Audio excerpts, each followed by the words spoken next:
Deep in the hollers of Appalachia, where ancient mountains hold secrets darker than the coal buried beneath them, there are stories that most people will never hear. If you're ready to uncover the twisted history and disturbing mysteries hidden in these hills, smash that subscribe button right now and hit the notification bell, because the content we explore on this channel isn't for the faint of heart. Welcome to Boring Nightmares, where we dive into the shadows of Appalachian folklore, true crime, and the strange phenomena that mainstream media won't touch. Deep in the Cumberland Mountains, where morning mist clings to ancient ridges like whispered secrets, there exists a family name that has been deliberately erased from public records.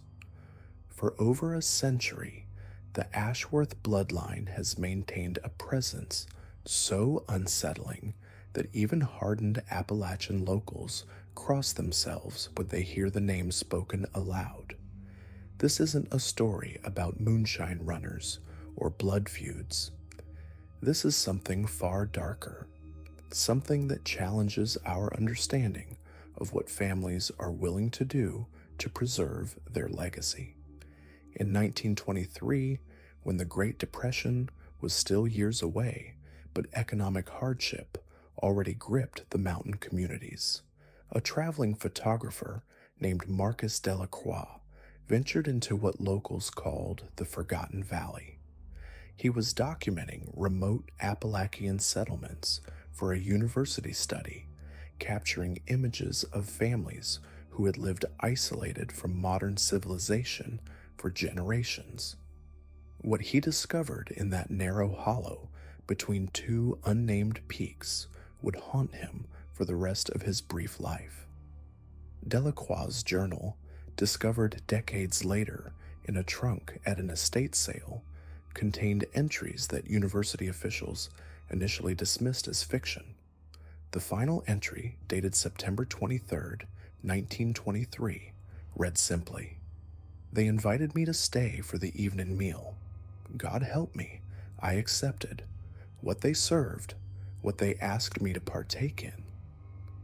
The photographer's camera and equipment were found 3 weeks later by a search party, arranged in a perfect circle around a stone table that hadn't been there when previous expeditions had mapped the area. The Ashworth family first appeared in regional records in 1847, though their origins remain mysteriously vague.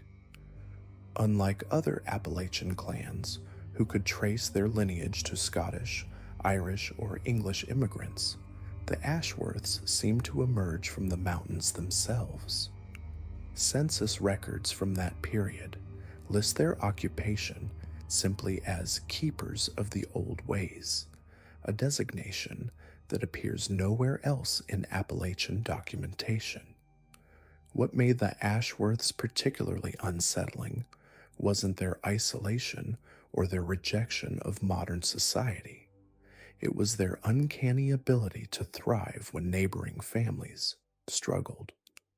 During harsh winters that claimed lives throughout the region, the Ashworths not only survived but appeared to flourish.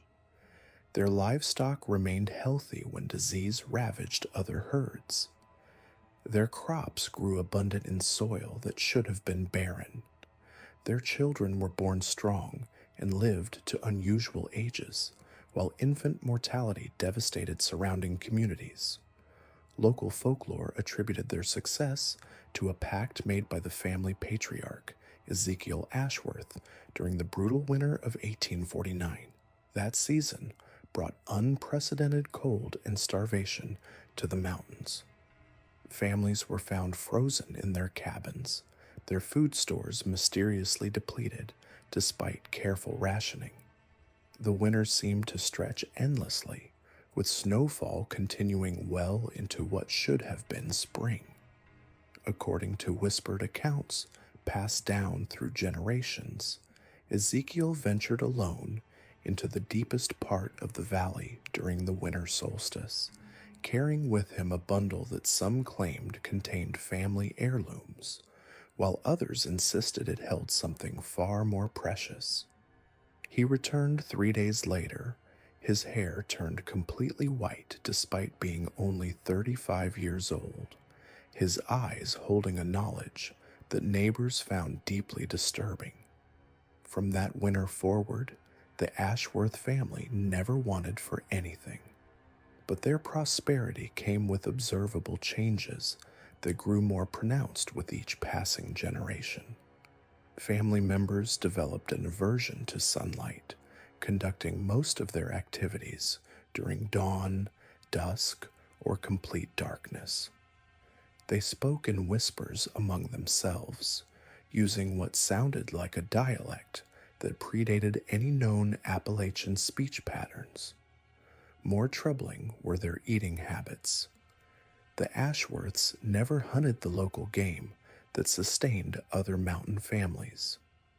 They kept no traditional livestock, raised no recognizable crops, yet visitors reported elaborate meals that tasted unlike anything they had ever experienced. Those who dined with the family often left feeling simultaneously satisfied and deeply unsettled, with many experiencing vivid nightmares for weeks afterward. The family's physical appearance also evolved in ways that defied natural explanation. Each generation grew taller and more angular, with bone structure that seemed almost predatory. Their eyes developed an unusual luminosity in low light, and their teeth grew in patterns that dental science couldn't explain. Children were born with additional fingers or toes that were always carefully removed in private ceremonies before they could be recorded by outside observers. Perhaps most disturbing was their relationship with death. While other Appalachian families grieved their losses according to traditional mountain customs, the Ashworths conducted burial rituals that took place exclusively at night, with no outside witnesses permitted. Their cemetery, hidden deep in the valley's most inaccessible region, contained graves arranged in geometric patterns rather than the typical family plots found elsewhere in the mountains. Local ministers refused to perform services for Ashworth family members, claiming that the family's spiritual practices were incompatible with Christian doctrine. One Presbyterian preacher who attempted to bring salvation to the clan in 1891 was found 3 days later, wandering the mountains in a state of complete mental collapse. He spent his remaining years in an asylum, repeatedly drawing the same symbol over and over again, a tree with roots that formed human shapes beneath the earth. The Ashworth children attended no schools and interacted minimally with other mountain families, yet they demonstrated knowledge that seemed far beyond their years or circumstances. They could predict weather patterns with uncanny accuracy, locate water sources in drought conditions, and navigate the treacherous mountain terrain in complete darkness. Some possessed what appeared to be healing abilities, though their methods involved practices that made even hardened mountain folk uncomfortable. By the early 1900s, the Ashworth influence had spread beyond their immediate valley. Neighboring families began adopting some of their customs, particularly during times of crisis or desperation. These adaptations were always subtle, a change in burial practices here, an alteration in food preparation there. But the cumulative effect created a network of families bound by shared secrets and mutual dependence. The first serious attempt to investigate the Ashworth family came in 1919 when federal agents suspected them of involvement in illegal liquor operations. Prohibition enforcement officers had noticed that several known bootlegging operations in 3 counties seemed to center around the Forgotten Valley, yet no evidence of distillation equipment or alcohol storage had ever been discovered. A team of 6 federal agents entered the valley on a clear October morning, carrying warrants and accompanied by local guides who had reluctantly agreed to lead them to the Ashworth settlement. The guides turned back before reaching the family compound, claiming that their horses refused to proceed further and that an unseasonable fog had made navigation impossible. The federal agents continued alone. Radio contact was lost within hours, though headquarters continued to receive fragmented transmissions for several days. The messages grew increasingly incoherent, with agents reporting impossible phenomena. Trees that moved when no wind was blowing, sounds of machinery operating where none should exist, and the constant sensation of being watched by unseen observers. The final transmission, received at 3:17 a.m. on October 15th, consisted of a single agent's voice speaking in what linguists later identified as no known human language. The recording was classified immediately and remains sealed in federal archives to this day. When a military rescue operation reached the valley 2 weeks later, they found no trace of the missing agents. The Ashworth settlement appeared to have been abandoned for decades, with buildings showing signs of age and weather damage that should have taken years to accumulate. Most disturbing was the discovery of 6 perfectly preserved federal badges arranged in a circle around what appeared to be a recently used fire pit. The military investigation was abruptly terminated after 3 days, with all personnel reassigned to different duties and sworn to secrecy under national security provisions. The official report classified the incident as a routine training accident, with the missing agents listed as casualties of a helicopter crash in a different state entirely. Following the federal investigation, sightings of Ashworth family members became increasingly rare and conflicting. Some claimed the entire clan had vanished, dissolving into the mountain mist like something from folklore. Others insisted they had merely moved deeper into the wilderness, establishing new settlements in areas too remote for outside interference. What remained consistent were the ongoing strange phenomena throughout the region. Hikers reported finding campsites that appeared to have been recently used but contained no recognizable camping equipment. Hunters discovered animal remains arranged in patterns that served no obvious purpose. Local wildlife began exhibiting unusual behaviors, with typically solitary creatures gathering in groups and nocturnal animals active during daylight hours. The Ashworth legend might have faded into regional folklore if not for a series of incidents in the 1970s that brought renewed attention to their mysterious legacy. Construction crews building a new highway through the mountains began experiencing equipment failures and worker injuries at an alarming rate. The problem seemed concentrated around a specific area that geological surveys indicated should have been ideal for road construction. When crews attempted to excavate what they believed was a natural depression, they uncovered stone structures that predated any known Native American settlements in the region. The stonework displayed craftsmanship that engineers couldn't explain, with joints so precise that no mortar had been necessary, and weight distributions that defied conventional understanding of construction techniques. More disturbing was the discovery of chambers beneath the stone structures. These underground spaces contained artifacts that archaeologists were unable to classify or date accurately. The objects appeared to be tools or ceremonial implements, but their purpose remained unclear.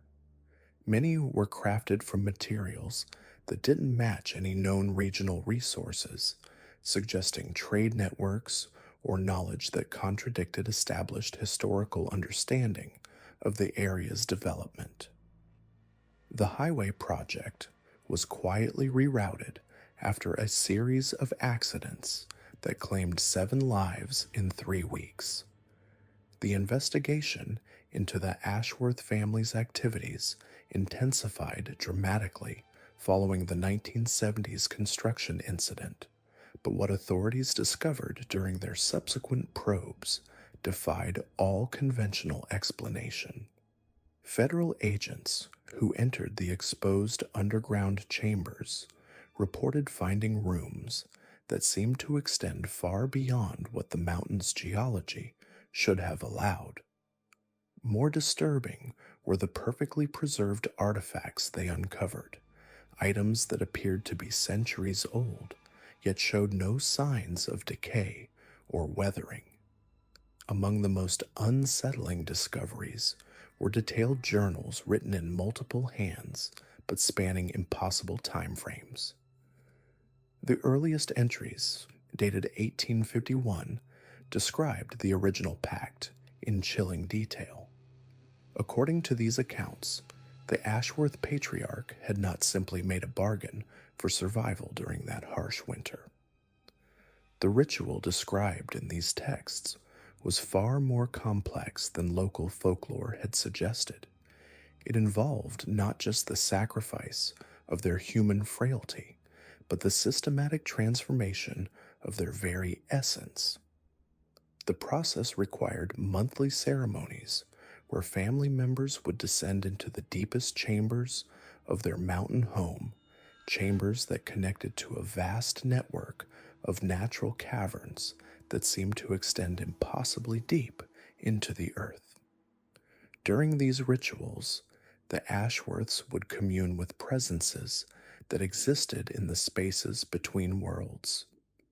The journals described these entities as ancient beyond human comprehension, beings that had dwelt in the mountain's depths since long before the first humans walked the continent. These watchers had been waiting, according to the writings, for a family desperate enough to accept their terms and wise enough to honor the agreement across generations. The transformation granted to the Ashworths was gradual but profound. Each generation became more attuned to the supernatural forces that permeated their mountain home. They developed abilities that local residents had witnessed but never fully understood. Members of the family could navigate the treacherous mountain paths in complete darkness, seemed to know of approaching weather changes days in advance, and possessed an uncanny ability to locate lost travelers in the wilderness, though whether they chose to help or harm these unfortunate souls depended entirely on circumstances known only to them. More troubling were the physical changes documented in the journals. Ashworth children were born with unusual eye coloration that seemed to shift between gray and green depending on the lighting. Their hearing became so acute that they could allegedly detect conversations from miles away when the wind conditions were favorable. Most disturbing of all, they seemed to age at a significantly slower rate than normal humans, with family members maintaining their physical prime well into their 70s and 80s. The price for these gifts became clearer as investigators studied the recovered documents. Every third generation, the family was required to provide what the journals termed a willing vessel to the watchers beneath. This individual would undergo a final transformation, becoming something that was no longer entirely human. They would descend into the deepest chambers and never return to the surface, instead joining the Watchers in their eternal vigil beneath the mountain. The journals contained detailed genealogical records that painted a disturbing picture of this cycle. Names of family members were carefully tracked, with specific notations indicating which individuals had been selected for the final transformation. The entries described how these chosen family members would gradually withdraw from normal activities in the months leading up to their descent, spending increasing amounts of time in the underground chambers and speaking in languages that other family members didn't recognize. What made these accounts particularly chilling was their matter-of-fact tone. The family clearly viewed this arrangement not as a curse or tragedy, but as a sacred duty that ensured their continued prosperity and protection. The journals spoke of the chosen ones with reverence, describing them as achieving a higher form of existence that allowed them to better serve both their family and the ancient powers that had granted them their abilities. Federal investigators also discovered evidence of the family's influence extending far beyond their immediate mountain territory.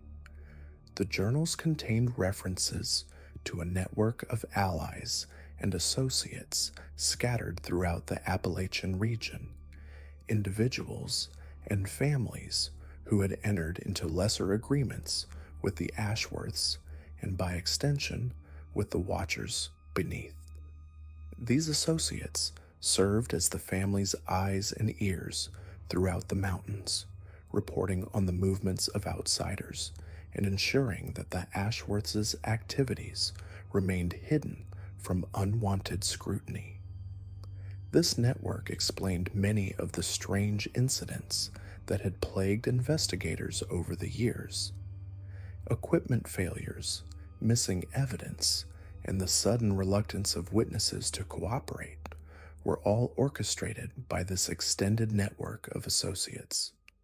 The reach of this influence was staggering, extending into local law enforcement, government offices, and even federal agencies.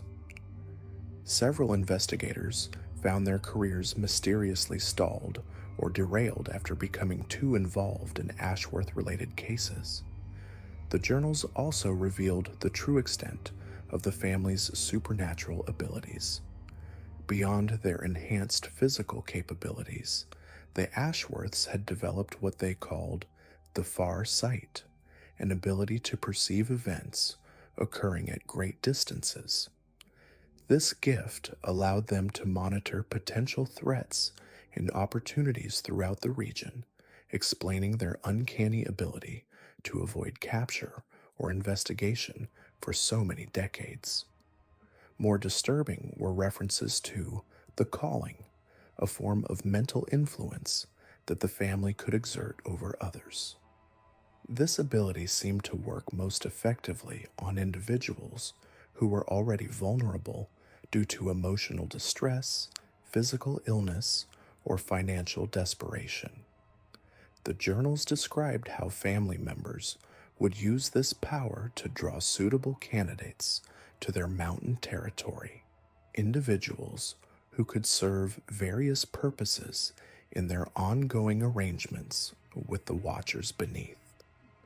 The investigation also uncovered evidence of the family's involvement in numerous disappearances throughout the region over the past century.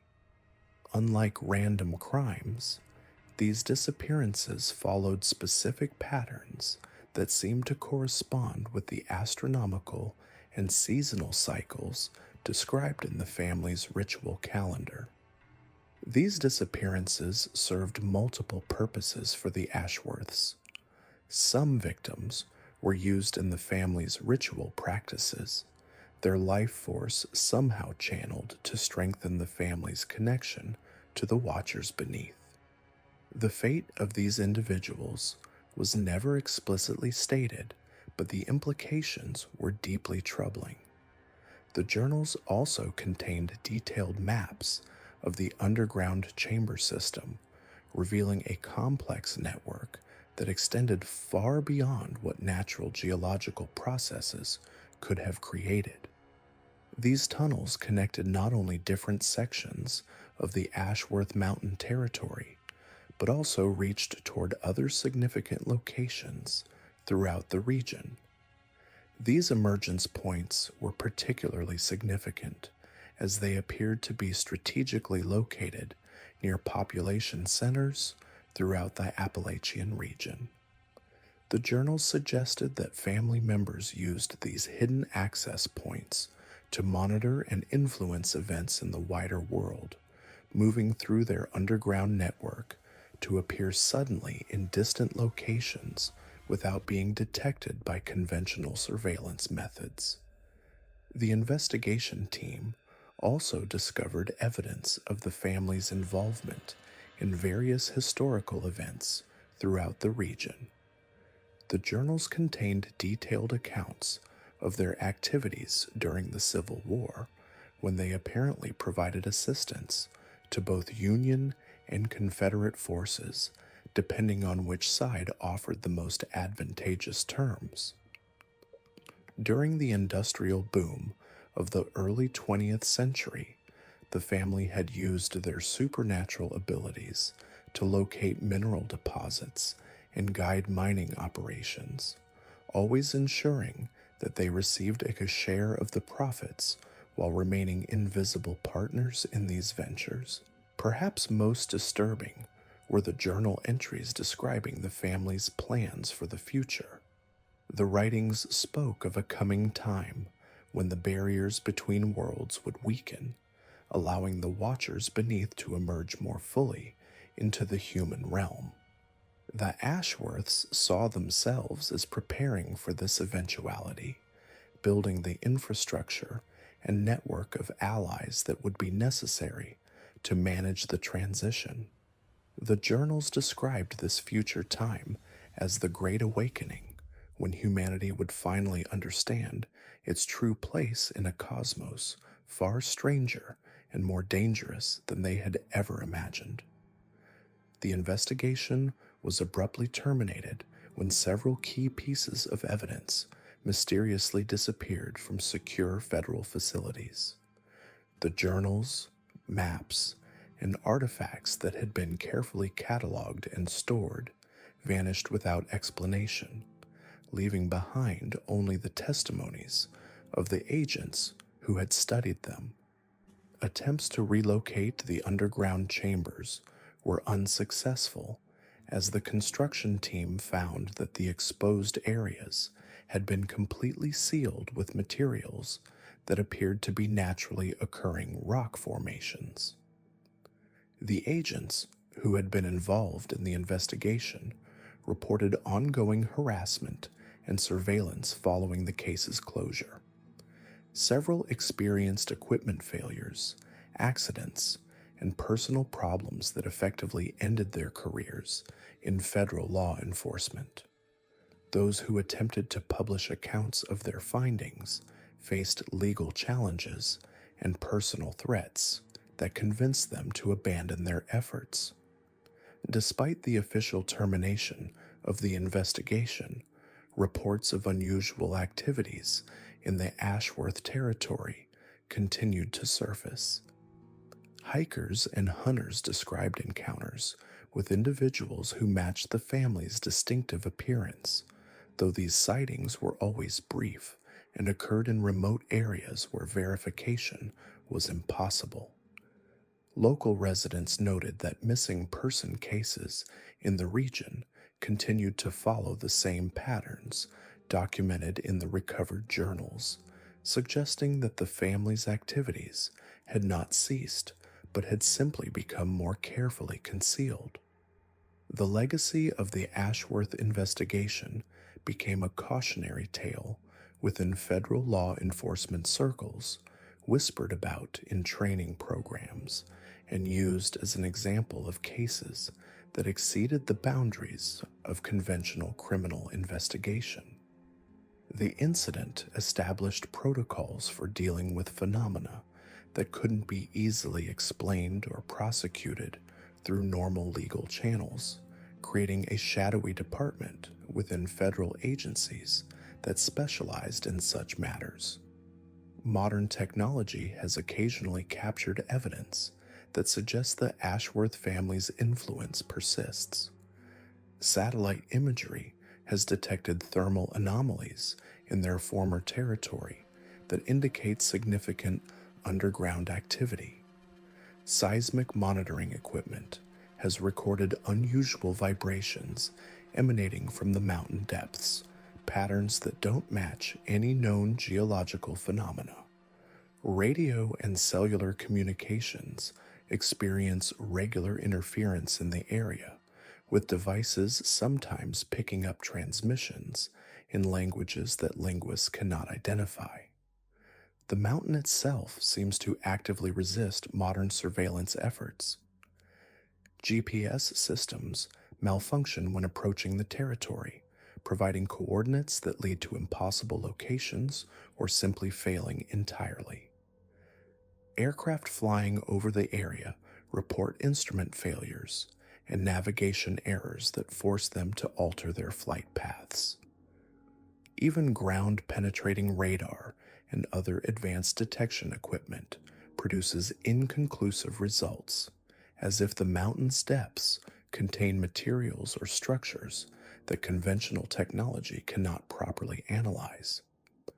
The Ashworth case has become a touchstone for researchers studying the intersection of folklore, unexplained phenomena, and criminal activity in isolated rural communities. The family's century-long success in maintaining their secrets while operating in plain sight has influenced how investigators approach similar cases throughout the country. Their story serves as a reminder that in America's most remote regions, ancient practices and beliefs can persist alongside modern civilization, creating pockets of mystery that challenge our understanding of reality itself. The watchers beneath, if they truly exist, remain patient in their mountain depths, served by a family whose commitment to their otherworldly masters has endured for generations. The Ashworths continue their long service, adapting to changing times while maintaining the essential elements of their supernatural covenant. The true scope of the Ashworth influence extends far beyond their mountain stronghold into the corridors of power across America, creating a web of protection that has shielded them from exposure for over a century. Federal investigations that should have exposed their activities have been systematically undermined, witnesses have vanished, and evidence has disappeared from secure government facilities with no explanation. The family's reach extends into agencies that most Americans trust to protect them. In 1962, FBI Special Agent Robert Kellerman received authorization to investigate unusual reports from the Cumberland Mountains. Multiple sources had reported organized criminal activity, missing persons cases with disturbing patterns, and what informants described as ritualistic behavior involving local families. Kellerman, a decorated agent with 15 years of experience investigating organized crime, assembled a team of 6 investigators and established a field office in a nearby town. Within 3 weeks, Kellerman's reports became increasingly erratic. His superiors noted that his usually precise documentation had become rambling and paranoid. He wrote of being followed by figures that seemed to appear and disappear at will, of electronic equipment malfunctioning in specific geographic areas, and of dreams so vivid they left him questioning his own sanity. Kellerman and his entire team vanished that night. Their vehicles were found parked at their hotel, personal belongings undisturbed, but no sign of the 6 agents. The FBI launched a massive search operation involving over 200 personnel, but found no trace of the missing men.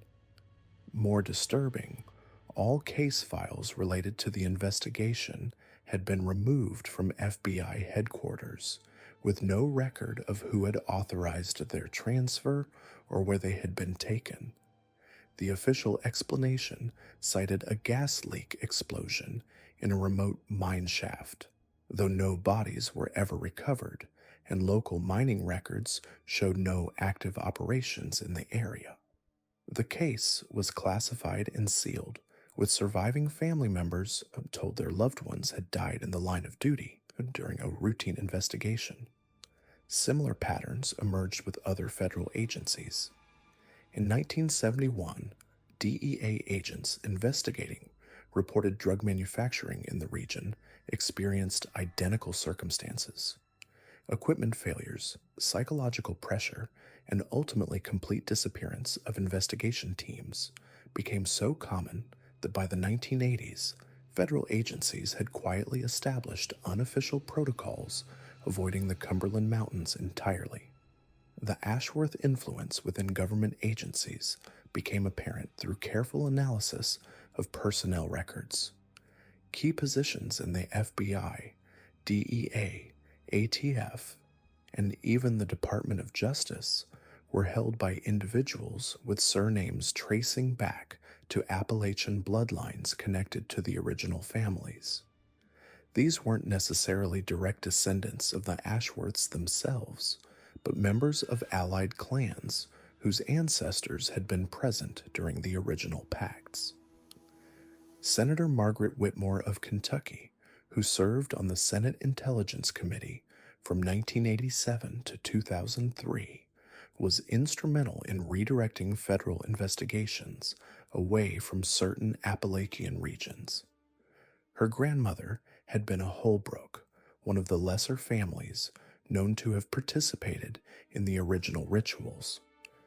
Congressional records show that Senator Whitmore consistently blocked funding for federal investigations in eastern Kentucky, citing budget concerns and constitutional issues with federal overreach. More recently, the Department of Homeland Security established a classified research division known internally as the Appalachian Anomaly Task Force. Documents obtained through carefully worded Freedom of Information Act requests reveal that this task force was specifically created to monitor and contain information about supernatural phenomena in the region. The task force's budget, hidden within routine infrastructure spending, exceeds $50 million annually.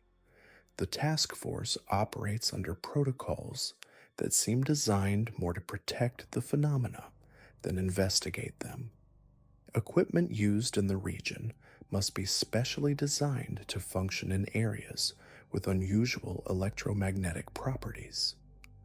Private contractors working with the government have also encountered the Ashworth influence. In 1995, a geological survey team hired by the Department of Energy to assess coal reserves in the Cumberland Mountains reported discovering underground structures that didn't appear on any historical records. The structures were described as elaborate tunnel systems with architectural features unlike anything in known American history. The survey team's leader, Dr. Sarah Chen, a respected geologist with 20 years of experience, initially submitted standard reports noting unusual mineral formations.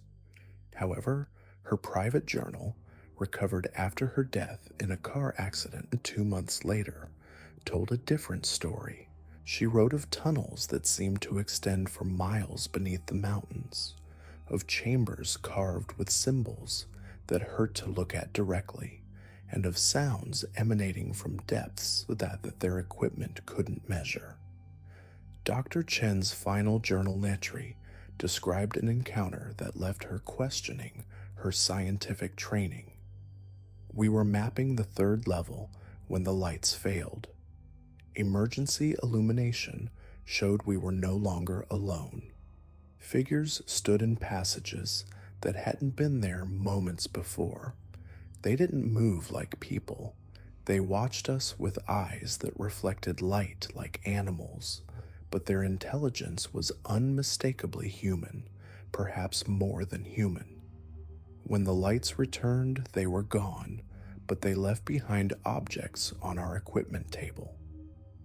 The entire survey project was terminated the following week, officially due to budget constraints.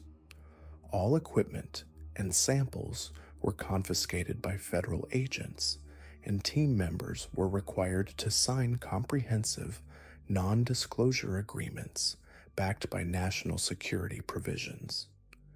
Corporate interests have also discovered the impossibility of operating in Ashworth territory without their consent.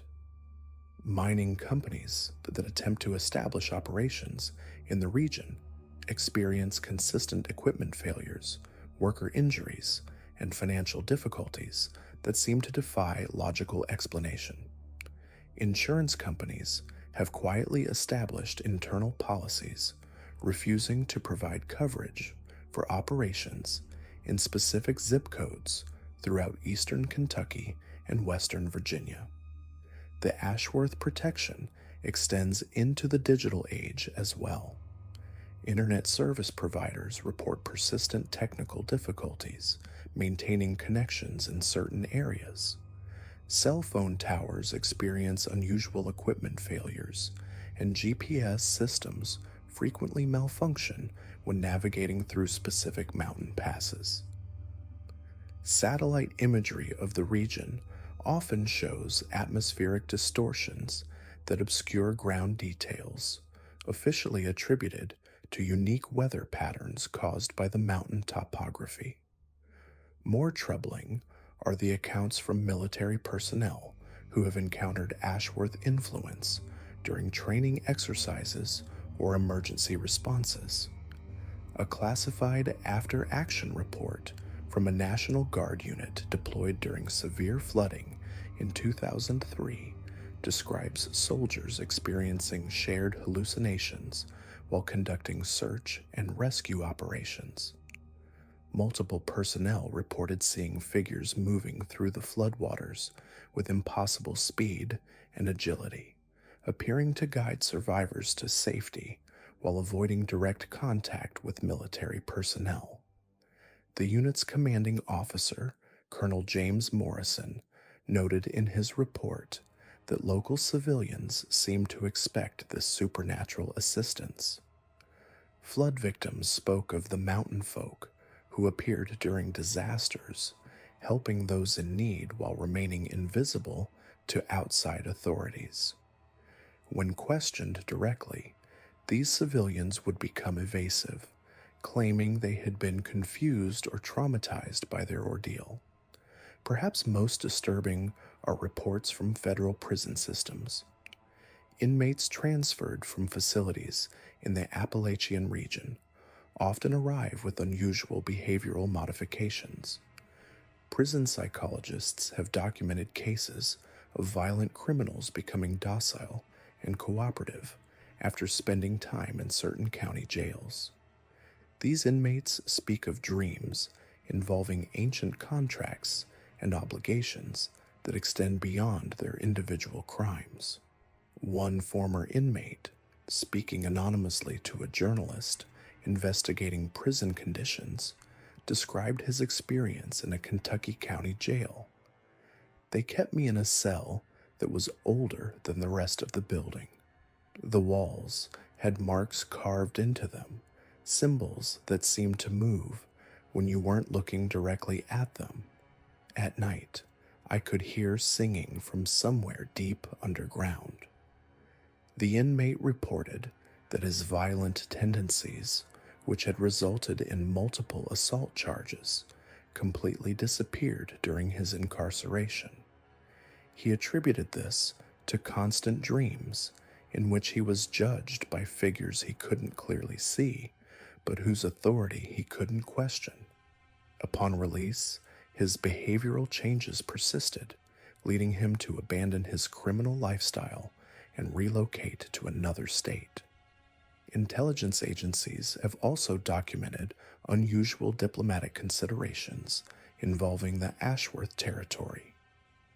During the Cold War, Soviet satellite reconnaissance identified the Cumberland Mountains as a region of strategic interest, though declassified documents don't specify why. American intelligence responses suggest knowledge of activities in the region that could be considered matters of national security. A 1978 CIA memo, heavily redacted but partially readable, discusses unconventional assets in Appalachian regions and their potential value in asymmetric warfare scenarios. The memo recommends maintaining current protocols of non-interference while exploring possibilities for cooperation in extreme circumstances. The nature of these unconventional assets is not specified, but the memo's classification level suggests capabilities beyond conventional military resources. International intelligence services have also taken note of the Ashworth phenomenon. British intelligence files, released under their 30-year rule, reference American briefings about indigenous supernatural elements that could affect joint operations in certain geographic areas. These briefings apparently included protocols for avoiding specific regions during clandestine activities and procedures for dealing with personnel who reported unusual experiences. The technological challenges of monitoring the Ashworth territory have led to innovative solutions that push the boundaries of current surveillance capabilities. Advanced sensor networks designed to function in electromagnetically hostile environments have been deployed around the region's perimeter. These systems are reportedly more sophisticated than equipment used in foreign intelligence operations, suggesting the government considers internal monitoring of the area a high priority. However, even these advanced systems experience regular failures. Maintenance crews report equipment that functions perfectly during testing, but malfunctions when deployed in specific locations. Sensors are found relocated from their installation points with no evidence of human interference. Data collected from functioning equipment often contains anomalies that technical analysts cannot explain within current scientific understanding. The cumulative effect of this government involvement and protection has created a bubble of isolation around the Ashworth territory that ensures their activities remain hidden from public scrutiny. Federal agencies actively redirect investigations. Corporate interests are discouraged through mysterious difficulties, and information systems are compromised to prevent documentation of unusual phenomena.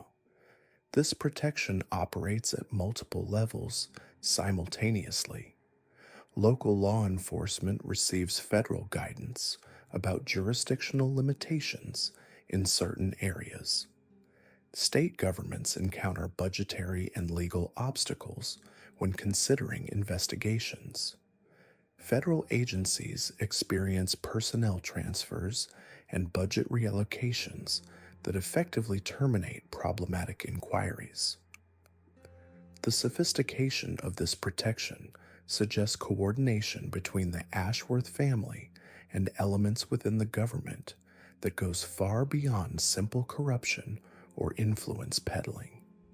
The consistency of protection across multiple administrations and agencies indicates institutional knowledge and procedures that have become embedded in the federal bureaucracy itself. Most Americans remain completely unaware that their government maintains active protocols for dealing with supernatural phenomena on domestic soil. The Ashworth family represents not just a hidden danger, but a fundamental challenge to the assumption that government agencies operate according to publicly understood principles and limitations. The implications extend beyond the specific threat posed by the Ashworth family to questions about what other supernatural or unconventional elements might be operating under similar government protection. If one family can maintain such extensive influence over federal agencies, what other hidden powers might be shaping American policy and society from the shadows? The Ashworth legacy demonstrates that the boundary between government and supernatural forces has been crossed, creating a hybrid system of power that operates outside democratic oversight or constitutional limitations. The federal government isn't the only institution working to keep the Ashworth family's supernatural activities hidden from public scrutiny. Corporate America, with its vast resources and vested interests in maintaining regional stability, has quietly become one of the most effective tools in the ongoing cover-up. What began as isolated incidents of corporate interference has evolved into a sophisticated network of financial manipulation, strategic acquisitions, and calculated suppression that rivals any government conspiracy. The mining industry was among the first to recognize the potential threat that supernatural revelations could pose to their operations. Coal and natural gas companies operating throughout Appalachia discovered early on that investigations into unexplained phenomena often led to uncomfortable questions about their own extraction methods and the true extent of what they were pulling from the earth. When researchers began documenting unusual geological formations, unexplained energy readings, and bizarre mineral compositions in areas surrounding Ashworth territory, mining executives realized they needed to take action. Consolidated Mining Corporation, one of the largest coal extraction companies in the region, established what they internally called the Regional Stability Division in 1987. Officially tasked with community relations and environmental compliance, the division's actual purpose was far more sinister. Internal documents obtained through a Freedom of Information Act request, heavily redacted but still revealing, show that the division maintained detailed files on every researcher, journalist, and government official who had shown interest in supernatural phenomena throughout the Cumberland Mountains. The division's methods were sophisticated and multifaceted. They would identify potential threats to their operations, individuals whose research might draw unwanted attention to the region, and then systematically work to discredit or neutralize them. Academic researchers found their funding mysteriously cut, their university positions eliminated during budget restructuring, or their work discredited through planted evidence of academic misconduct. Journalists discovered that their editors were suddenly reluctant to publish stories about Appalachian mysteries, often citing concerns about liability or lack of credible sources. More disturbing were the personal interventions. Dr. Sarah Chen, a geologist from the University of Kentucky who had documented several unexplained mineral formations in the region, found herself facing a series of escalating problems after publishing her preliminary findings. First, her research grant was revoked due to what the university called administrative irregularities. Then, her academic credentials were challenged when anonymous sources provided evidence of alleged plagiarism in her doctoral dissertation. Finally, she was arrested on charges of trespassing and theft of geological samples, charges that were eventually dropped, but not before her reputation was destroyed. The pharmaceutical industry's involvement began more recently, but has proven equally effective. When blood samples from individuals claiming supernatural encounters began showing up in medical laboratories, pharmaceutical companies quickly recognized both the potential value and the danger of this biological evidence. Several major pharmaceutical corporations, including Meridian Pharmaceuticals and Apex Biological Systems, established research facilities in the region under the guise of studying Appalachian genetic markers and traditional herbal remedies. These facilities serve a dual purpose. Officially, they conduct legitimate research into the genetic diversity of isolated mountain populations and the potential medical applications of indigenous plant knowledge. Unofficially, they intercept and analyze any biological samples that might provide evidence of supernatural influence. Hospital laboratories throughout the region have been quietly contracted to forward unusual blood work, tissue samples, and medical imaging results to these pharmaceutical research centers. Dr. Marcus Webb, a former researcher at Meridian's Cumberland Research Facility, broke his non-disclosure agreement in 2019 to reveal what he had witnessed during his 3-year tenure. According to Webb, the facility maintained a classified wing dedicated to studying biological samples that displayed properties that defied conventional medical understanding. Blood samples that remained fresh for months without refrigeration, tissue samples that regenerated when damaged, and genetic markers that appeared to be actively evolving in real time. Webb described one particularly disturbing case involving a blood sample from a woman who claimed to have had contact with the Ashworth family. The sample exhibited properties that Webb characterized as impossible according to current medical science. The blood cells appeared to be more resilient than normal human cells, showing resistance to radiation, chemical damage, and even controlled freezing. More unsettling was the sample's apparent ability to influence other biological materials in the laboratory, causing normal blood samples stored nearby to develop similar, unusual properties.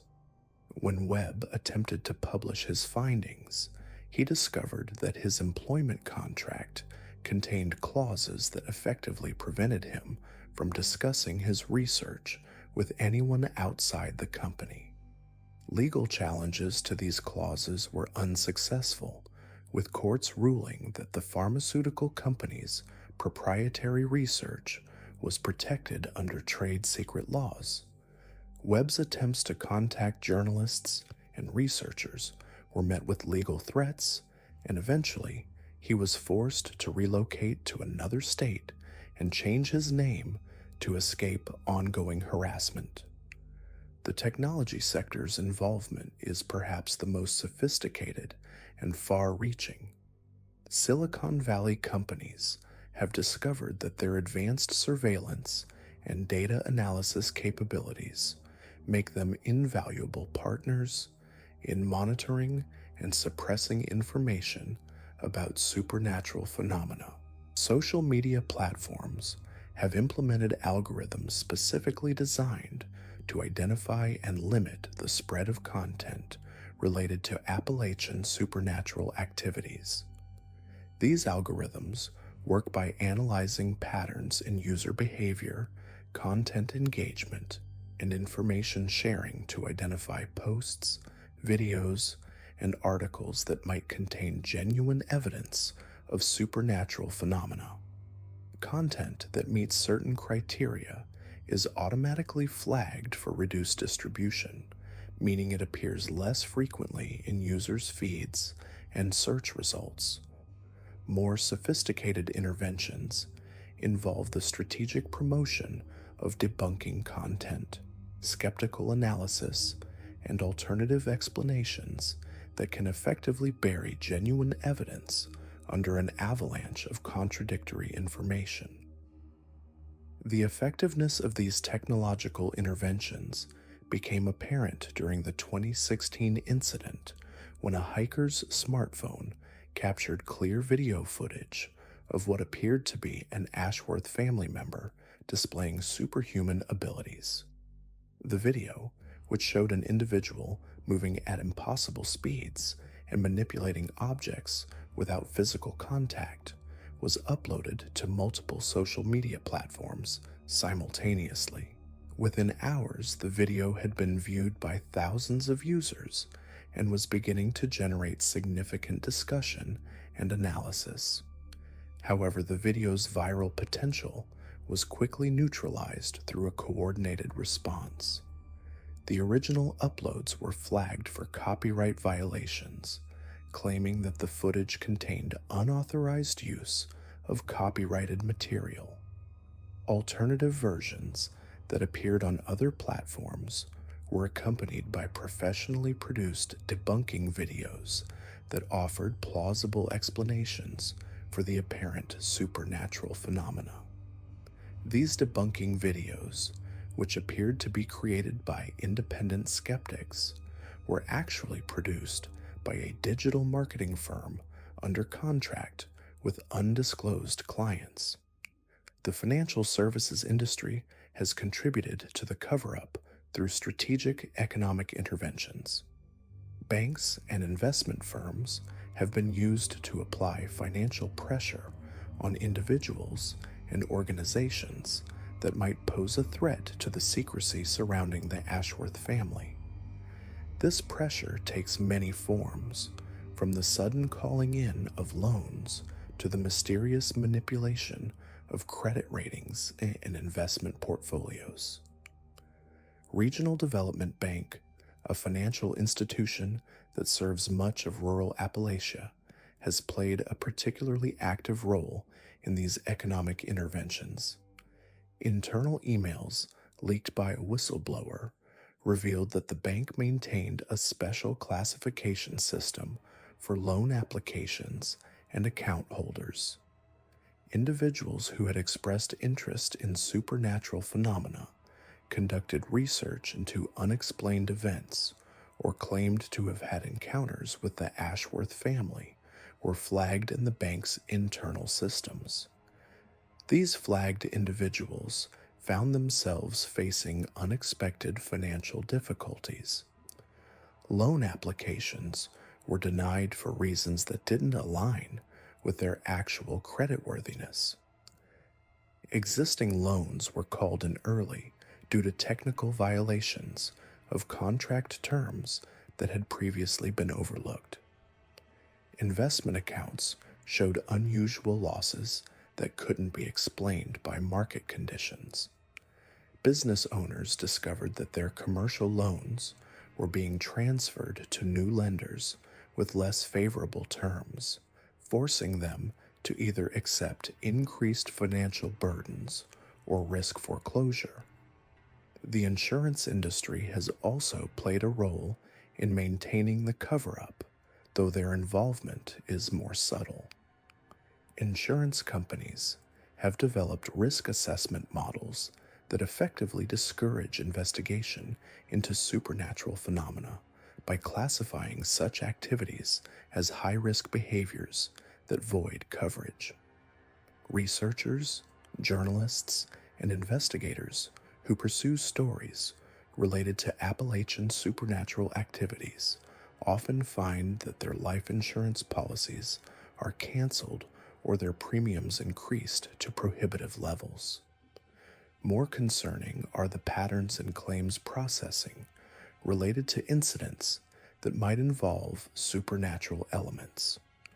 Property damage, personal injuries, and other losses that occur in areas associated with Ashworth family activity are often subject to extensive investigation and delayed payment. Insurance adjusters are reportedly trained to look for alternative explanations for unusual damage patterns, and claims that might suggest supernatural involvement are frequently denied based on policy exclusions for acts of war, terrorism, or other extraordinary circumstances. The entertainment industry has contributed to the cover-up through a different but equally effective strategy: the deliberate popularization of fictional supernatural content that makes genuine phenomena appear less credible. Television shows, movies, and books featuring supernatural themes have been strategically developed and promoted to saturate popular culture with fictional representations of paranormal activity. This saturation serves multiple purposes. It provides plausible explanations for genuine supernatural encounters, allowing witnesses to be dismissed as individuals who have been influenced by popular entertainment. It creates a cultural context in which supernatural claims are automatically associated with fiction rather than reality, and it provides a ready-made framework for debunking genuine evidence by comparing it to special effects and fictional narratives. Production companies have received anonymous funding for projects that specifically mirror the types of supernatural phenomena associated with the Ashworth family. These productions often feature storylines that closely parallel genuine accounts but are presented as pure entertainment. When real witnesses come forward with similar stories, their accounts are easily dismissed as being derived from these fictional sources. The coordination between these various corporate entities suggests a level of organization that extends beyond simple business interests. Industry conferences, private meetings, and informal networks have created channels for information sharing and strategic planning. Corporate executives who have been briefed on the Ashworth situation maintain communication through encrypted channels and private forums that allow them to coordinate their responses to potential threats. This corporate conspiracy operates with a level of sophistication that rivals government intelligence operations. Unlike government agencies, which are subject to oversight and public accountability, private corporations can operate with much greater secrecy and flexibility. They can move resources quickly, adapt their strategies as needed, and maintain plausible deniability for their actions. The financial resources available to this corporate network are virtually unlimited. Major corporations can absorb the costs of surveillance, legal action, and strategic interventions as routine business expenses. They can hire the best lawyers, fund opposition research, and maintain operations indefinitely without the budget constraints that limit government agencies. Perhaps most troubling is the way this corporate involvement has evolved over time. What began as reactive measures to protect business interests has become a proactive system for identifying and neutralizing potential threats before they can gain traction. Artificial intelligence systems monitor social media, news outlets, and academic publications for content that might relate to supernatural phenomena. Predictive algorithms identify individuals who might be likely to encounter or investigate such phenomena based on their online behavior, location data, and social connections.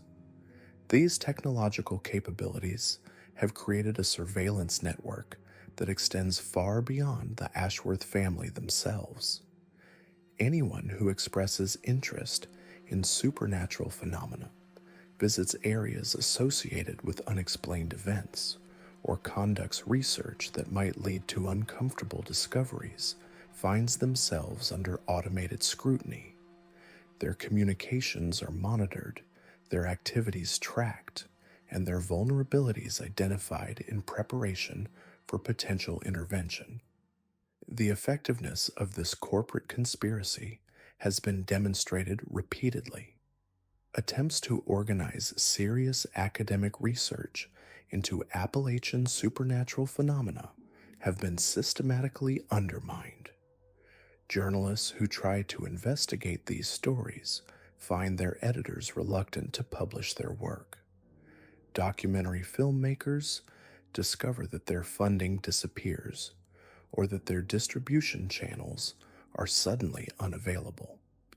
Even individual researchers working independently find themselves facing legal challenges, financial pressure, and personal harassment that makes it impossible to continue their work. The corporate conspiracy has also proven remarkably adaptive. When traditional methods of suppression prove insufficient, new approaches are developed and implemented. The rise of social media created new challenges for information control, but these were met with sophisticated algorithmic solutions. The increasing availability of recording technology made it harder to suppress evidence, but this was countered by advances in digital manipulation and the strategic promotion of skeptical content. The long-term implications of this corporate involvement extend far beyond the specific case of the Ashworth family. The infrastructure and methods developed for this cover-up create a template that could be applied to suppress any information that powerful interests consider threatening. The precedent of successful corporate manipulation of information, combined with the technological capabilities now available, represents a fundamental threat to transparency and accountability in democratic society. The Ashworth family themselves appear to be aware of, and perhaps even complicit in this corporate conspiracy. There is evidence suggesting that they have direct relationships with key figures in several of the corporations involved in the cover-up. These relationships may have been established through the same supernatural means that have allowed the family to infiltrate government agencies, or they may represent a more conventional form of business partnership. The ultimate goal of this corporate conspiracy appears to be the same as that of the government cover-up, maintaining the secrecy surrounding the Ashworth family's supernatural activities while preserving the stability of existing power structures. However, the corporate approach offers certain advantages over government intervention. Corporate actions are generally subject to less public scrutiny and oversight. They can be maintained indefinitely without the political considerations that might affect government operations, and they can be scaled up or down as needed without the bureaucratic constraints that limit government agencies. The success of this corporate conspiracy has created a model that other powerful interests have begun to adopt. The techniques developed for suppressing information about supernatural phenomena are now being applied to other sensitive topics, from environmental damage to political corruption. The infrastructure created for the Ashworth cover-up has become a general-purpose tool for information control that extends far beyond its original purpose. Understanding the scope and sophistication of this corporate involvement is crucial for anyone seeking to uncover the truth about the Ashworth family and their supernatural activities. The obstacles facing potential investigators are not limited to government secrecy and supernatural threats. They must also contend with a well-funded, technologically advanced, and highly coordinated corporate conspiracy that has proven remarkably effective at protecting its interests. The financial resources, technological capabilities, and strategic coordination available to this corporate network represent a formidable challenge to transparency and accountability. What makes the Ashworth conspiracy even more chilling isn't just their supernatural covenant or the institutional cover-up that protects them.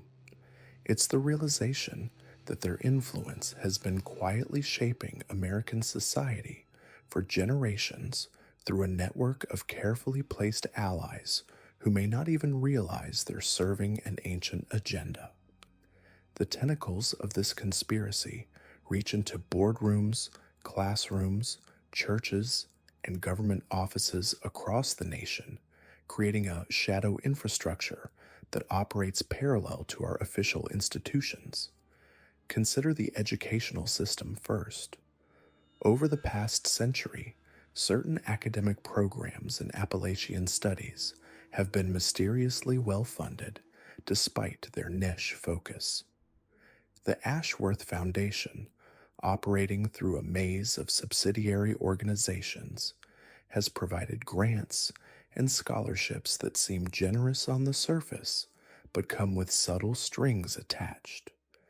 Recipients often find themselves steered toward specific research topics that either glorify Appalachian folklore or deliberately mischaracterize it as harmless mountain superstition.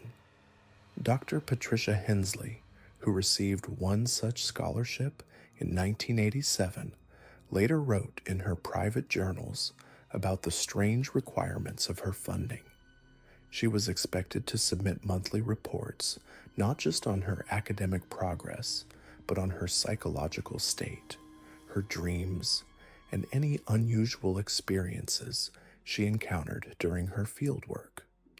When she attempted to investigate certain Cumberland mountain legends too deeply, her funding was abruptly terminated, and her academic advisor suddenly transferred to another university. Most disturbing was her final journal entry, where she wrote about feeling watched whenever she was alone and hearing whispers in a language she couldn't identify but somehow understood. The religious infiltration runs even deeper. Across the southeastern United States, certain fundamentalist Christian denominations have embraced practices that seem orthodox but contain subtle deviations from traditional doctrine. These congregations, often led by charismatic preachers with mysterious funding sources, incorporate elements of mountain spirituality that their members believe are simply regional variations of Christianity. The signs are there for those who know what to look for. These churches often conduct special services during lunar cycles, particularly the new moon.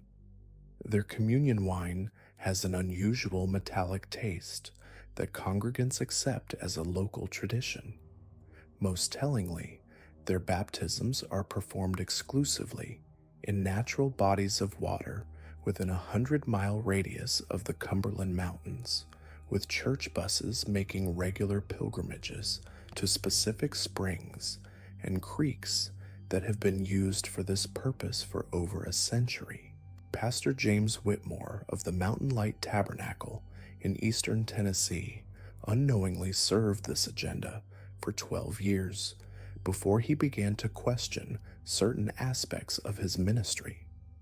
In a letter he never sent, found after his disappearance in 2019, he wrote about discovering that his church's founding documents contained passages in Latin that didn't appear in any religious text he could identify. When he had them translated by a linguistics professor, the passages spoke of binding congregations to ancient covenants and preparing souls for harvest by entities described as the Watchers Between Worlds. The corporate infiltration is perhaps the most sophisticated aspect of this conspiracy. Major corporations that have expanded into Appalachian regions often find themselves with board members or key executives who have mysterious connections to the area.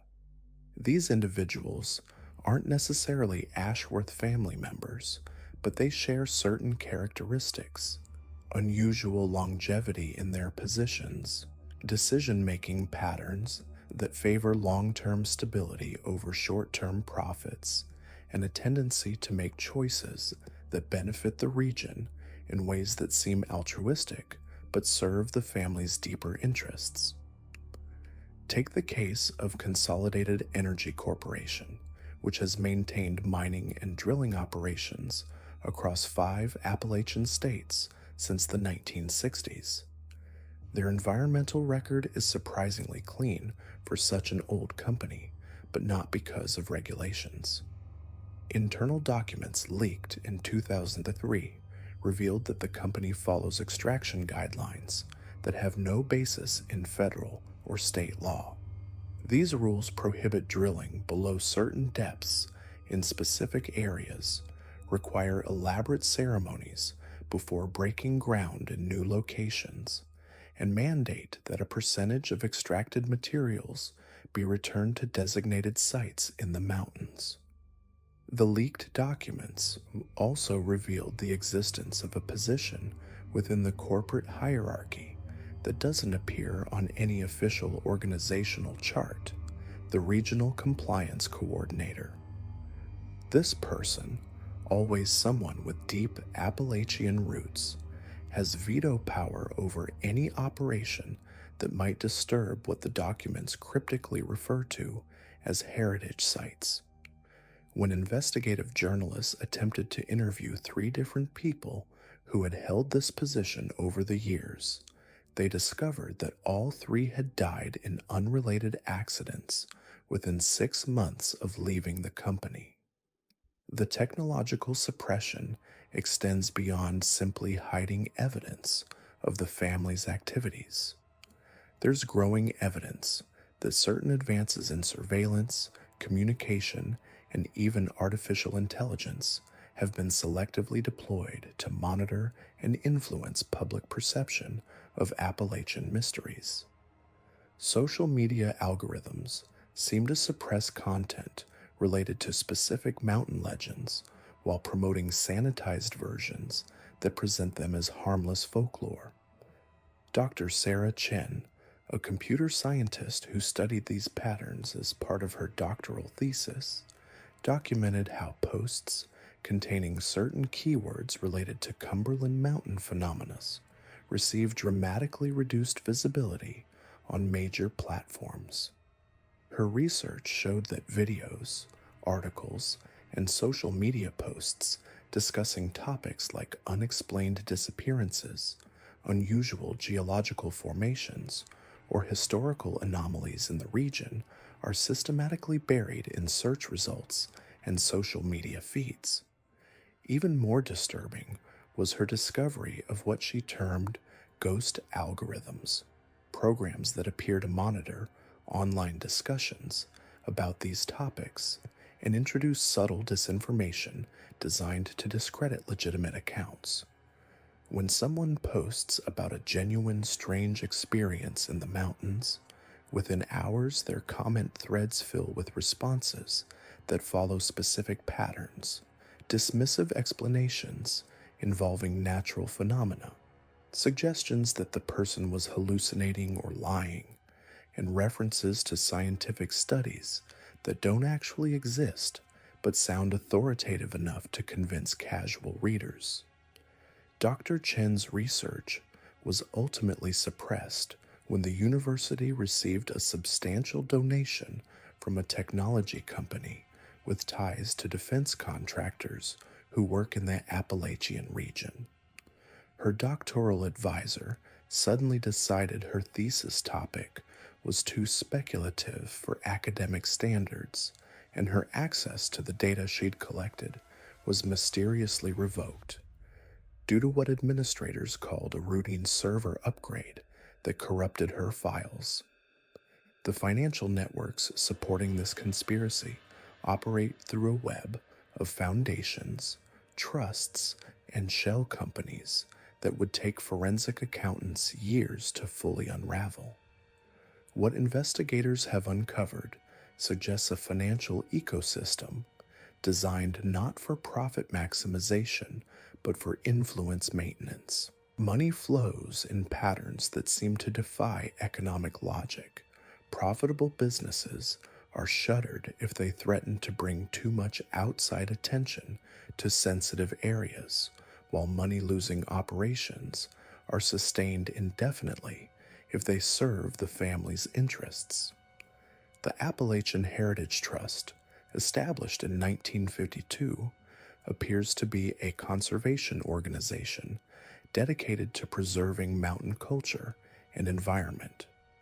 In reality, it functions as a land acquisition arm of the conspiracy, systematically purchasing properties that contain geological formations, historical sites, or simply strategic locations that could provide outside researchers with access to sensitive areas. The Trust's budget is enormous relative to its stated mission, and its funding sources include dozens of corporations and wealthy individuals who have no apparent connection to environmental conservation. What makes this financial network particularly insidious is how it co-opts legitimate organizations and well-meaning individuals. Environmental groups receive grants that come with specific requirements about which areas they can and cannot access for research. Historical societies find their archives mysteriously enriched with documents that support sanitized versions of local history, while more controversial materials vanish during routine reorganizations. Even local newspapers have been subtly influenced, with advertising revenue and community support flowing to publications that stick to safe topics, while those that dig too deeply into local mysteries find themselves struggling financially. The psychological manipulation extends to academic and scientific communities through what researchers call manufactured consensus. When studies or investigations threaten to expose aspects of the conspiracy, they're not simply suppressed through crude censorship. Instead, the scientific community is flooded with contradictory studies, alternative explanations, and methodological criticisms that create an atmosphere of uncertainty and debate that effectively neutralizes the original findings. This technique was perfected in the 1990s when geological surveys began detecting unusual seismic activity in the Cumberland Mountains that didn't match any known natural phenomena. Instead of preventing these findings from being published, the conspiracy funded dozens of additional studies that offered various explanations: previously unknown fault lines, unusual mineral deposits, underground water systems, and even secret military testing. The sheer volume of contradictory scientific literature created such confusion that the original anomalous findings were lost in the noise. The same approach has been used to explain away unexplained disappearances, unusual wildlife behavior, and electromagnetic anomalies reported in the region. For every legitimate scientific observation that suggests something unusual is happening in the mountains, there are now 10 published papers offering mundane explanations. The result is that anyone researching these phenomena, whether journalist, scientist, or curious citizen, quickly becomes overwhelmed by contradictory information and gives up their investigation. Perhaps most chilling is the evidence that this conspiracy has been preparing for eventual exposure. Documents recovered from a corporate office fire in 2011 included what appeared to be contingency plans for various scenarios involving public discovery of the family's activities. These plans don't focus on denial or cover up, but rather on controlling the narrative when the truth eventually emerges. The documents outline strategies for presenting the Ashworth family and their allies as protectors rather than predators, guardians of ancient knowledge that they've kept secret for humanity's own good. They detail plans to release carefully curated information about their supernatural abilities and ancient covenant, framing it as a burden they've carried to protect the world from forces that ordinary people couldn't comprehend or survive. This controlled revelation would be supported by testimonials from respected community leaders, religious figures, and even some government officials who would step forward to vouch for the family's benevolent intentions. The narrative would position them as reluctant heroes who have made tremendous personal sacrifices to maintain a barrier between our world and something far more dangerous that lurks in the spaces between realities. The sophistication of this contingency planning suggests that the conspiracy has been preparing for this possibility for decades, perhaps generations. They've cultivated networks of supporters who genuinely believe in their protective mission, created documentation that supports their preferred version of events, and established legal and financial structures that would allow them to operate openly while maintaining control over the narrative. This raises the disturbing possibility that everything we think we know about the Ashworth family and their conspiracy might itself be part of a larger manipulation. Perhaps the very investigation that has uncovered their activities has been guided by them, revealing only what they want revealed, when they want it revealed, and in the way that best serves their ultimate agenda. The implications extend far beyond a single family in the Appalachian Mountains. If such a conspiracy can operate successfully for generations, influencing everything from local politics to national policy, from religious practices to scientific research, from corporate decisions to individual beliefs, then our understanding of how power actually operates in America may be fundamentally flawed. We live in a society that believes in transparency, democratic oversight, and institutional accountability. But the Ashworth conspiracy suggests that parallel to our official institutions runs a shadow system of influence and control that operates by entirely different rules. This shadow system doesn't seek to overthrow or replace our official institutions, but rather to guide them, to shape their decisions in subtle ways that serve agendas most people don't even know exist.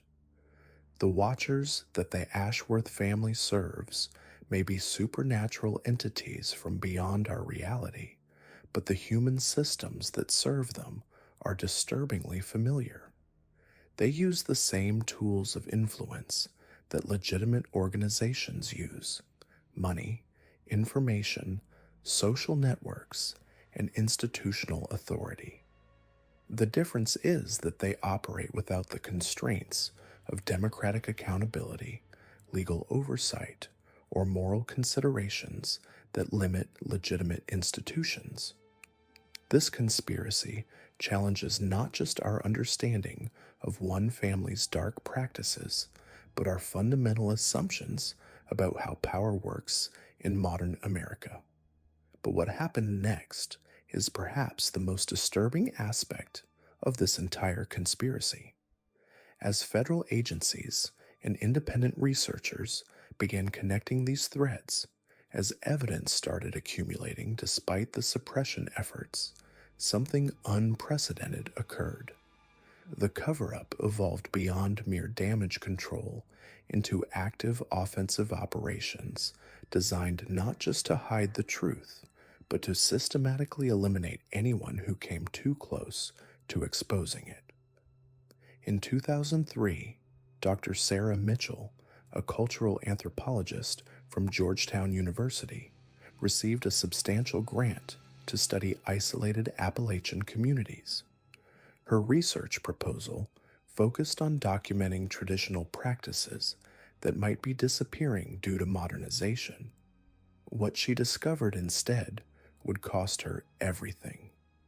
Dr. Mitchell's field notes, recovered from her abandoned research station, described encounters with families whose children displayed physical abnormalities that seemed to follow genetic patterns unlike anything in medical literature.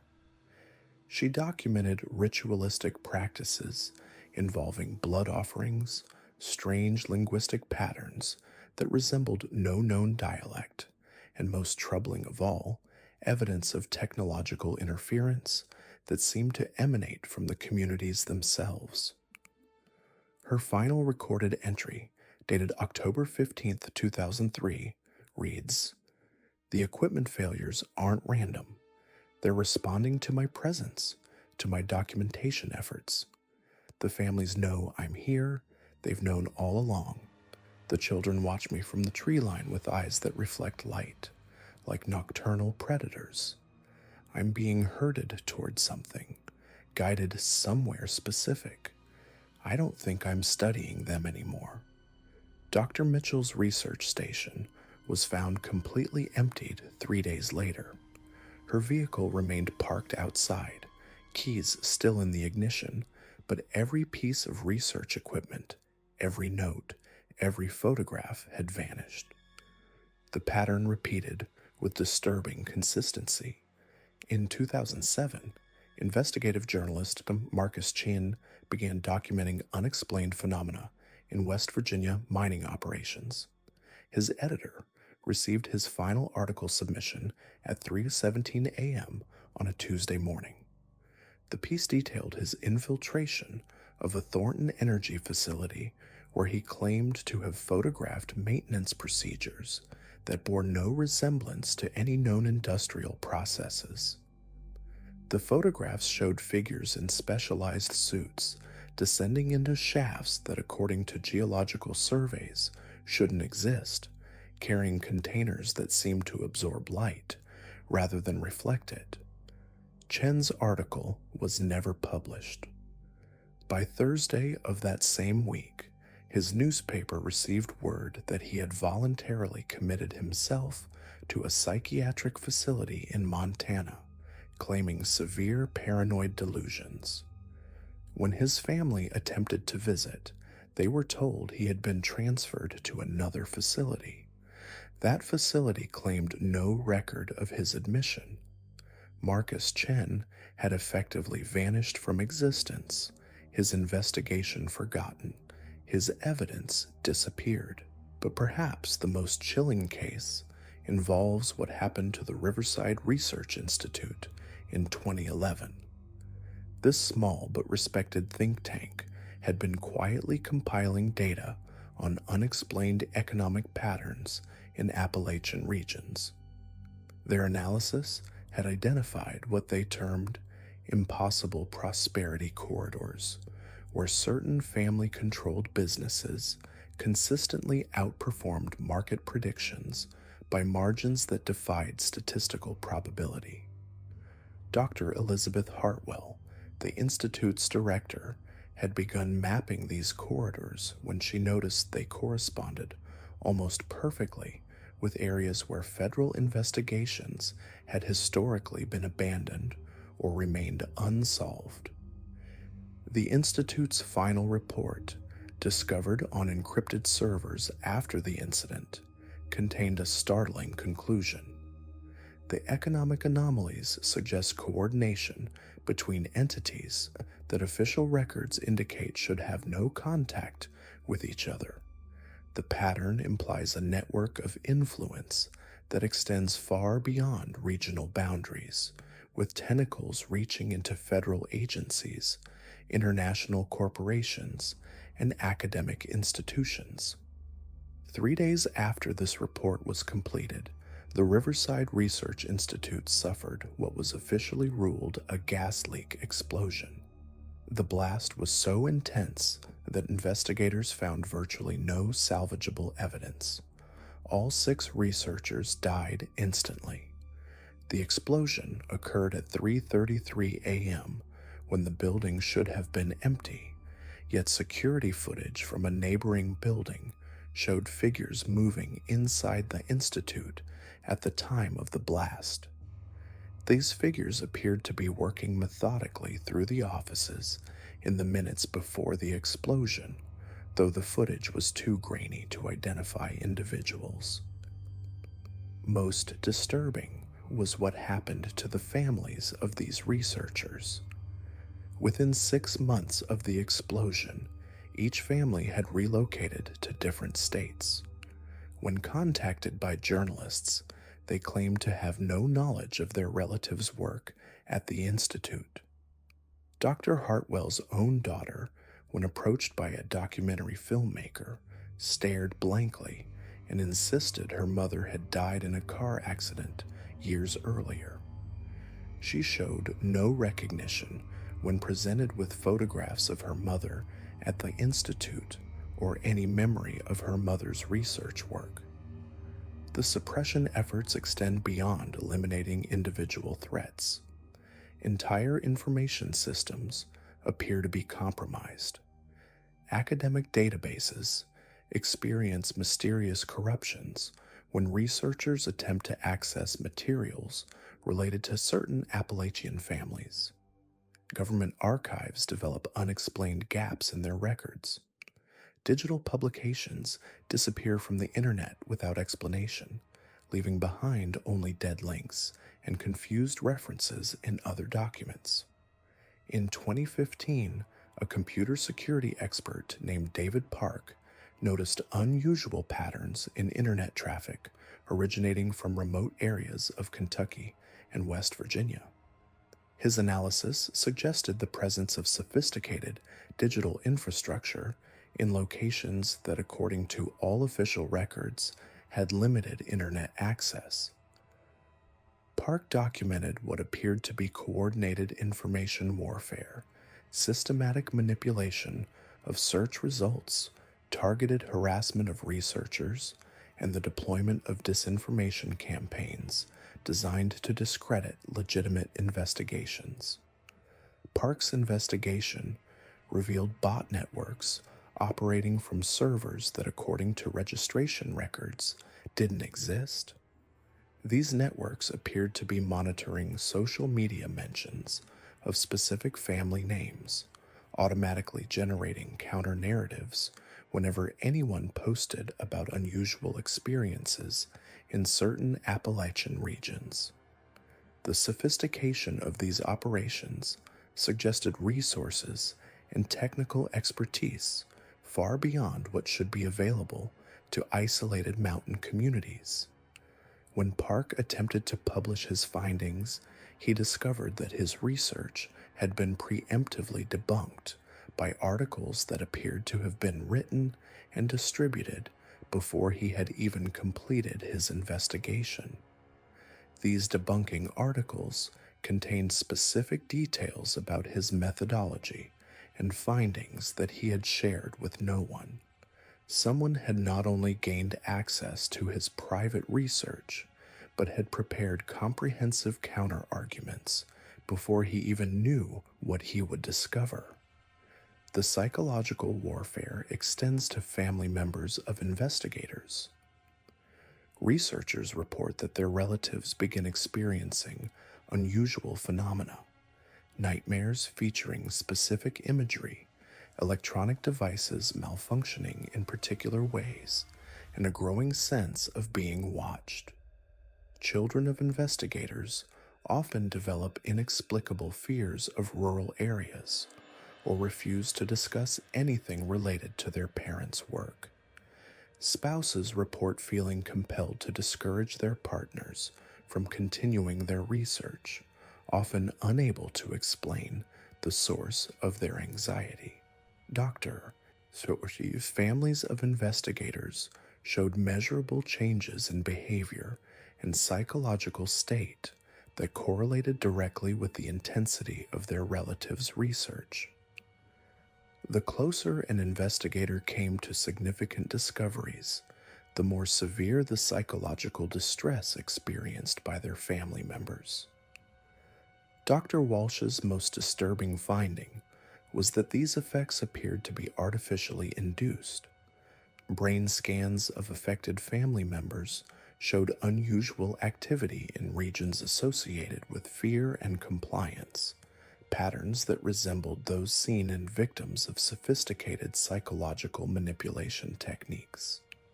Her preliminary conclusion was that some form of targeted psychological warfare was being deployed against the families of investigators, designed to create internal pressure to abandon their research.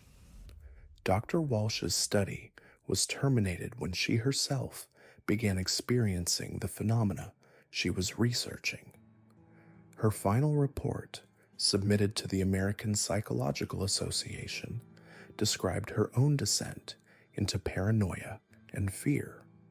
She wrote of sensing presences in her home, of finding evidence that someone had been in her office despite sophisticated security systems showing no unauthorized entry, of her own children beginning to exhibit the same fear responses she had documented in other families. The infrastructure supporting these suppression efforts suggests an organization with resources that rival those of nation-states. The coordination between digital warfare, psychological operations, economic manipulation, and physical intimidation implies decades of careful planning and enormous financial investment. This is not the work of isolated mountain families protecting local secrets. This is evidence of a conspiracy that has embedded itself so deeply within legitimate institutions that it has become virtually invisible. The most terrifying aspect of this revelation is its implications for everything we believe about transparency and accountability in modern society. If a network this sophisticated can operate undetected for decades, if it can systematically eliminate threats and manipulate information on this scale, then what other realities might be hidden from public knowledge? The Ashworth conspiracy may not be unique. It may simply be the one we've caught a glimpse of, a small visible portion of something much larger and more comprehensive. The evidence suggests we are living in a world where the fundamental assumptions about power, information, and reality itself may be carefully constructed illusions. The mountains of Appalachia may be hiding more than ancient secrets and supernatural bargains. The truth about the Ashworth family and their web of influence extends far beyond what we've uncovered. What we're witnessing isn't just a regional conspiracy. It's a preview of something much larger, something that challenges the very foundations of how power operates in America. Consider the implications. If a single family in the remote Cumberland Mountains can maintain this level of control, orchestrating cover-ups that reach into federal agencies, manipulating academic research, controlling corporate interests, and silencing investigators for over a century, what does that tell us about the systems we trust? The Ashworths represent a model of hidden power that may exist in countless other forms across the country. The most disturbing aspect isn't just their supernatural practices or the ritualistic sacrifices, it's how seamlessly they've integrated into legitimate power structures. Government officials knowingly participate in cover-ups. University researchers suppress findings that threaten the family's secrecy. Corporate executives redirect investigations away from Ashworth interests.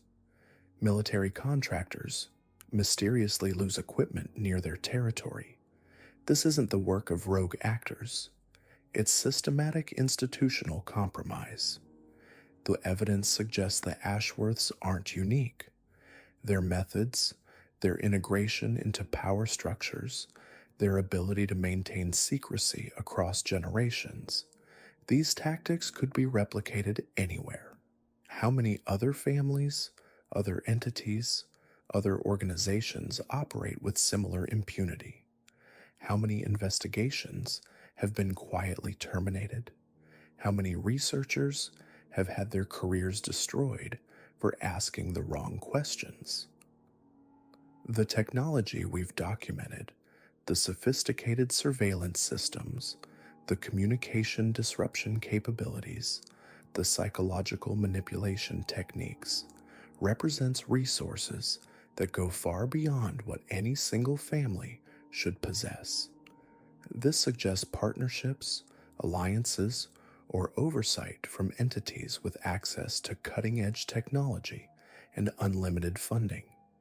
The Ashworths may be a local manifestation of something much more extensive. What's most chilling is the long-term planning. Documents suggest the family has been preparing for decades for some kind of awakening or revelation. Their influence networks aren't just defensive, they're positioning themselves for something larger. The systematic placement of allies in key institutions, the careful cultivation of dependencies, the strategic elimination of threats. This is the infrastructure of control being built for a specific purpose. The 5 families from our earlier research, the Holloways, Carvers, Lowells, Thorntons, and Whitakers, weren't isolated incidents. They were part of a broader pattern of supernatural bargains that created lasting power structures throughout Appalachia. The Ashworths may have simply been the most successful, the most organized, the most ambitious in expanding their influence beyond regional boundaries. The implications for American democracy are staggering. If investigations can be terminated by phone calls from unnamed officials, if evidence can disappear from federal facilities, if academic research can be suppressed through economic pressure, then the transparency and accountability we assume exists in our institutions is fundamentally compromised. The Ashworth conspiracy reveals not just their power, but the vulnerability of the systems designed to check such power. Most troubling is what this suggests about other hidden influences. The Ashworths maintained their secrecy through careful calculation and strategic patience. How many other entities operate with similar methods but different goals? How many decisions that shape our society are influenced by powers we never see, agendas we never question, interests we never identify? The mountains of Appalachia have always kept their secrets, but the Ashworth legacy proves that some secrets extend far beyond mountain hollows.